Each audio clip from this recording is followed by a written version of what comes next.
Hello again, everybody, and welcome to Jojo Runs for Congress. Our third podcast for the day. Oh man, I'm all podcasted out. Today we will be talking with our favorite muse, Joanne. Me or Yes. our guest host? You're our favorite muse. Oh, I'm a muse. Yes. I'm amusing. Oh, it's getting late. Oh, that was bad. It's 11:15. That was at bad. night. Introduce the guest. Our guest. Just introduce the our guest, please. host for the night is what is it? Oh, it's a peep. A peep. It's a giant peep Yeah, like those plushie. marshmallow things. Yes, like the Easter peep. Yes. I got it from Target. I think it was only like. I think you regretted it like the next I day. did. You're I did like, regret it the Why next did I day. want You know, there's an Insta story video about that peep, and we got to rewatch it because I don't understand why I bought it because it's kind of creepy. Anyway, today we will be talking about what exactly does a representative do anyway? That's a great question. Isn't Jamie. it though? It is. Isn't it though? Yeah. Because what does a representative do? You are the history buff since you took AP history. Oh, didn't I though? Didn't I? He likes though? to brag about this. I did not take AP history because I had to It take didn't fit in your French. schedule. Yeah, it didn't fit in my schedule. But why does Congress have two houses, Jamie? Oh, I love talking about this. I know you Okay, do. so there was back when the after our new country was formed. His eyes just started glowing. There were two thoughts in the when forming the country, writing the Constitution. So the big states, they clearly wanted more power because they're like, well, we have more people, so we deserve to have more influence over how things run in this country, right? So states like Virginia, and actually it was called the Virginia Plan, which was that the legislative body, the body that would create laws in this country, that would decide how the country is governed. That would be representatives from those states would be based on how many people you have. So big states would get more representatives. That turned into the House of Representatives. The other plan was called the New Jersey Plan, and that's where the state said, well, we hear what you're saying, Virginia, but we feel that every state should have equal representation so that the small people aren't drowned out by the big people. And that turned into the Senate, where every state has two representatives. So yeah, both things came into being. There's a pretty interesting dynamic there. Some people, I mean, not even some people, it's the Senate does generally have a little more power than the House of Representatives. There's some things that they can do without the House getting involved. But in general, both of them are very, very important as far as governing our country. So there you go. So that's the history. There are approximately 435 representatives that have full voting rights. Right, because yes, who does not have full voting rights? that would be. I know Puerto Rico is one of them. Some of the Commonwealths, the American Samoas, Guam. I believe DC does not. DC, the DC Virgin is a Islands. non-voting member. Yes. Yes, which is kind of weird when you think about it. It is. There's an interesting thing to go into there too, but yeah. It's contrasted to the Senate, which has 100. 100 exactly. Representatives. So, in order to be a representative, the only stipulations are you have to be at least 25 years old, a U.S. citizen for at least 7 years, and an inhabitant of the state which you are representing. Interestingly enough, Senate terms are 6 years. Congressperson terms are representatives are only 2 years. Yes. So it kind of makes me wonder, what can you actually get done in 2 years? What do you do in 2 years? I mean, it really depends. It depends what your mindset is, right? Going into it. If you go into it viewing it as, I intend to be reelected, for quite a few terms, if you're viewing it as more of a job than as a, serving as a leader of the country, then probably not that much, because you're going to probably be spending most of your second year in the House trying to get reelected. Yeah, which is strange because it's almost as though you only have 1 year to really get things done. Puts me in an interesting position coming in as a newbie. When I eventually get there. Yeah.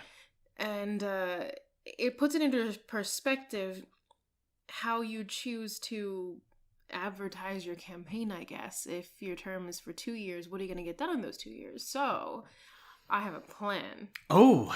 We're going to turn how representatives normally do their job and we're going to turn it upside down. Do tell. Well, I can't unveil all of it yet now. There's really no secrets here. But I do want to backtrack, and I want people to understand the actual role of representative, which, to be honest, I had to do quite a bit of research to really understand what their priorities are. Mm-hmm.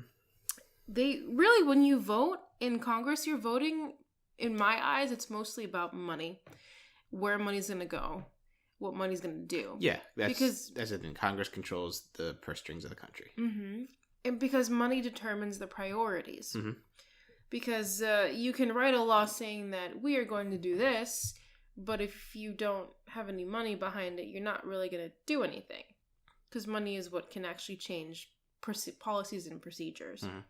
So when you're a representative and you're voting, you are choosing priorities.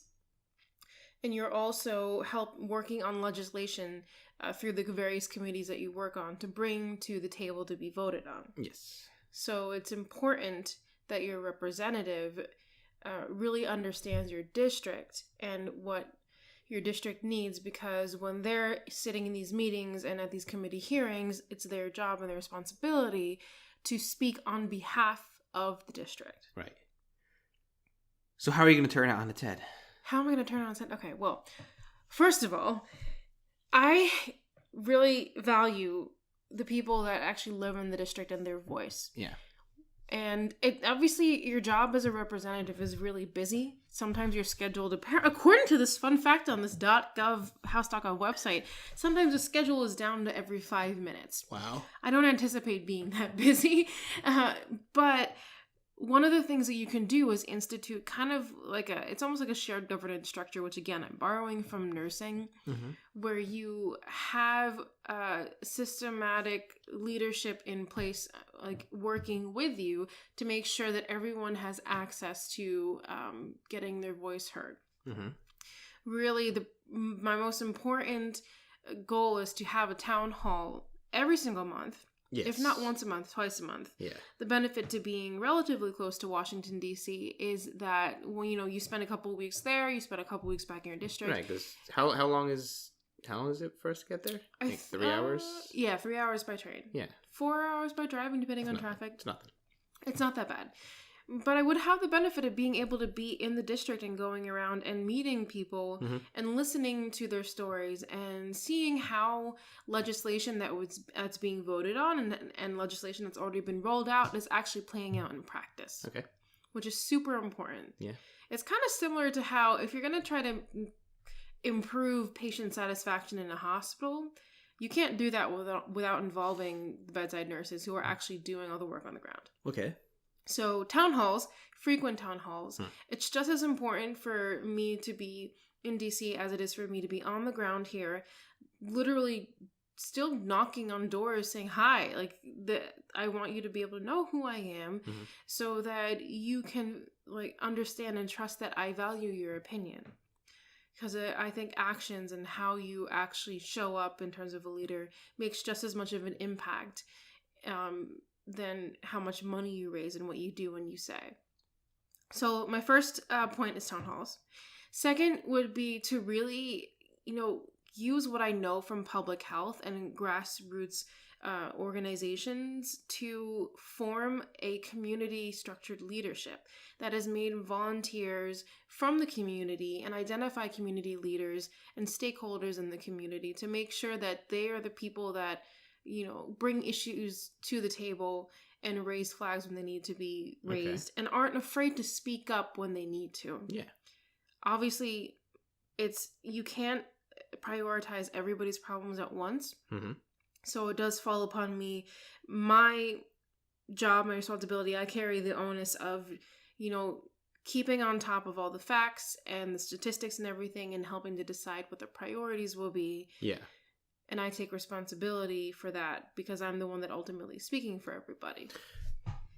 I guess my question is, in my view, mm-hmm. there is a balance that needs to be done by any representative, whether if it's the Senate or even as high as the president or anyone. I think it's important to take into account what your constituents say, what the people who voted for you say they want and need.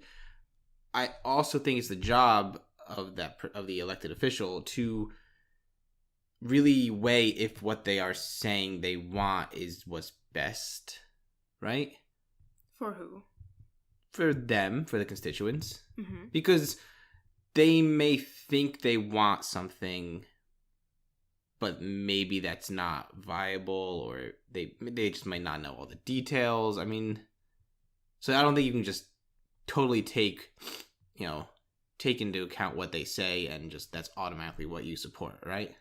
Yeah, well, part of your responsibility in leadership is being able to have the kinds of conversations where if you feel that people are asking for something that doesn't seem to fit national policy agendas or doesn't seem to really be a good idea or work at all. Yeah. Your job as a leader is to be able to say, hey, like, let's have a conversation about this. Yeah. And talk to people about it. And if there's education that's needed, figure out what's missing and where you as a leader and your community are disconnecting and fill in those gaps. Whether it's the leader is missing something, whether I don't understand something properly, or the community has, been misguided as a result of misinformation, or they just don't trust like the establishment. Similar to how intrinsic generational racism is still a problem, especially in healthcare and outcomes. It's your job to identify the disconnect and address it directly. One of my kind of hot button topics that really annoys me is the idea of going in as a leader and saying, I know what's best for you because I'm X amount of experience or X amount of I'm not education. saying that. I know you're not saying that. This is not about you. This is just in general. Yeah. And my fear is, I don't want to be one of those people that's like, oh, I have 2 degrees from an Ivy League university and I know better. That's not true. People's lived experiences are extremely important. Yeah. But also, I have to realize that if I keep hearing the same thing being said over and over again... Right, maybe there's something to that. There's something to it. Yeah. And maybe they're asking for one thing, like we want X programming, but it's my job and my responsibility to look at everything as a system and use what I know in terms of like organizational dynamics and such to really figure out where this symptom is coming from. Because I view problems... Everything to me can be viewed through the scope of a public health lens. Yeah. And there's always a source for the contention and for the problems that people are experiencing. Okay. And it's also being able to make a judgment, not just on face value, but really look in and delve in and understand all of the contributing factors to a problem. Okay. So... I think I have an idea for the elevator pitch. Oh no, not the I need the Okay, I'm ready. So here's the pitch. You get into an elevator with another one of your fellow representatives. Okay. And this person says, this person has said to you in the past, oh, you're wasting your time, traveling up to your district all the time and having these town halls, blah, blah, blah. Why is this person even working in Congress? I don't know. I bet these Fired. I bet these people exist. They do. What would you say to them? How would you convince them that it's not a waste of your time? How I would convince them? Yeah. So I have 30 seconds to convince them that it's not a waste of their time. Yeah. Okay. To listen to their people. Okay. All right, ready? And go. Oh, wow. I've heard other people say that, but I've found that my most valuable conversations and the most valuable policy points that I get is from the town halls.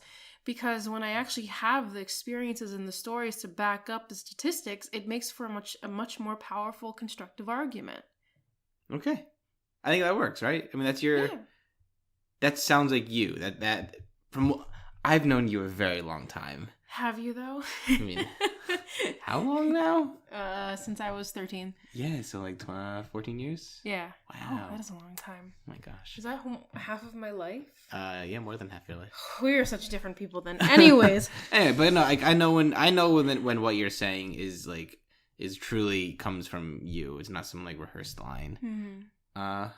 I think that's not only like an accurate belief that like you get the best input and the best ideas from the people who live in the experiences you're trying to address, but it's something you also really believe. Like it's something that you truly stand for. Yeah. So anything else you want to talk about? Like, how do you view your role as a representative? Like, what do you think it's gonna be like for you? Like, how are you gonna have to adjust to that? Like, compared to like your current schedule, maybe. Mm-hmm. Well, I definitely would not be working as a nurse. I know. This is a full-time job, Yes. but I am ready to go. I don't want to say balls to the walls. That's been my phrase lately, but just I am ready to go ham and like dive into something, because that's really when I thrive and when I absolutely kill it and shine is when I'm 1000% invested in something. Okay.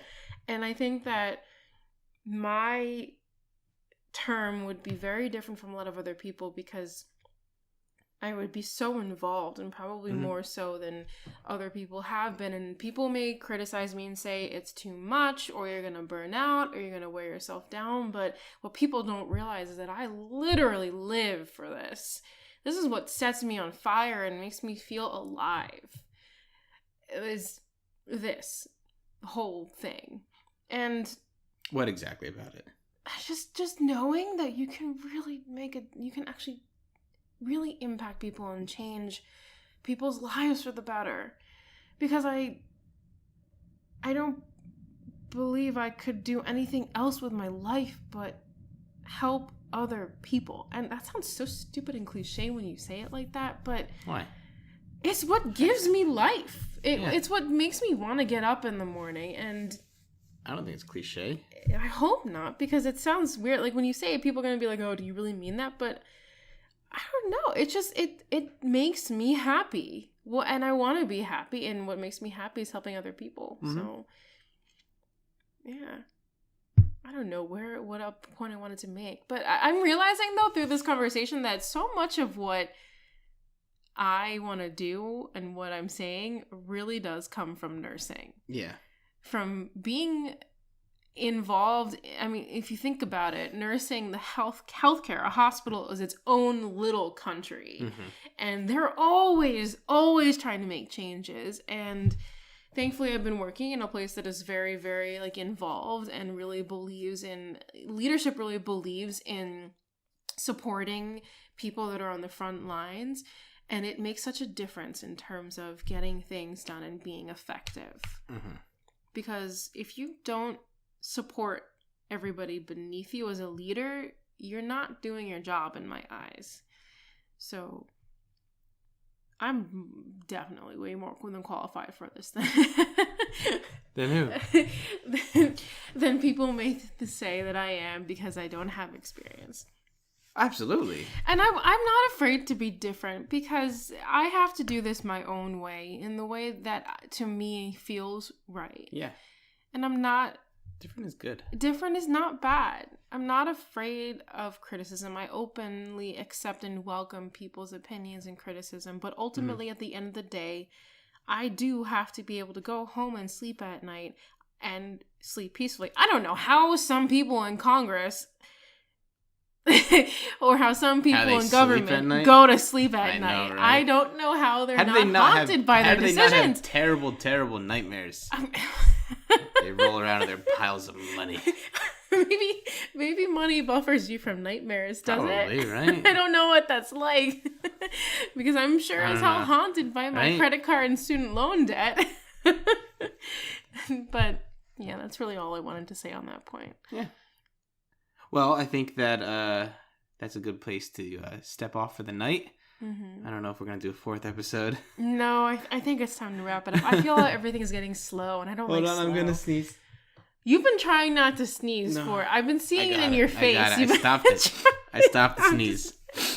And no, you've been yawning. I've been yawning? I've been yawning. Oh, you've been yawning. Been holding back sneezes. Do I?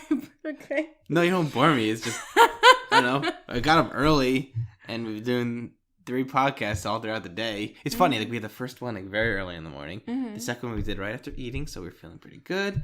And this one is like past midnight. This one started great, and then all of a sudden it just hit. Yo, we just went all over the place on this one. We apologize. No, I don't apologize. No, you know what? I'm sharing my thoughts and being vulnerable. This is legitimate stuff. This is legitimate stuff. This is literally me workshopping the campaign in real life. And you know what? It's going to be out there, and I'm okay with that. Because I hope people can understand what goes on mentally. Yeah. Yeah. And perhaps that's my way of coping with all the mental, emotional, like, stress of everything is by just talking about it, because it lifts that weight off of my shoulders, not my hands.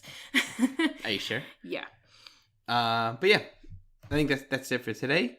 Thank you for tuning in for Jojo Runs for Congress. 3rd episode in a day. Wow. Yeah, if you want to learn more about the campaign, if you want to donate, if you want to volunteer, we need volunteers, please. We need volunteers. Please donate. We need donations too, volunteers and donations. You can go to the website, which is Mantilla2020.com. Or if you want to follow the campaign a little more closely, Joanne's day-to-day experience on the campaign trail, you can go visit our social medias, which are on my very sparse Twitter, which is @MantillaJoanne. Or my sort of active Instagram, which is @Jojo Mantilla. We'll get those more active, I think.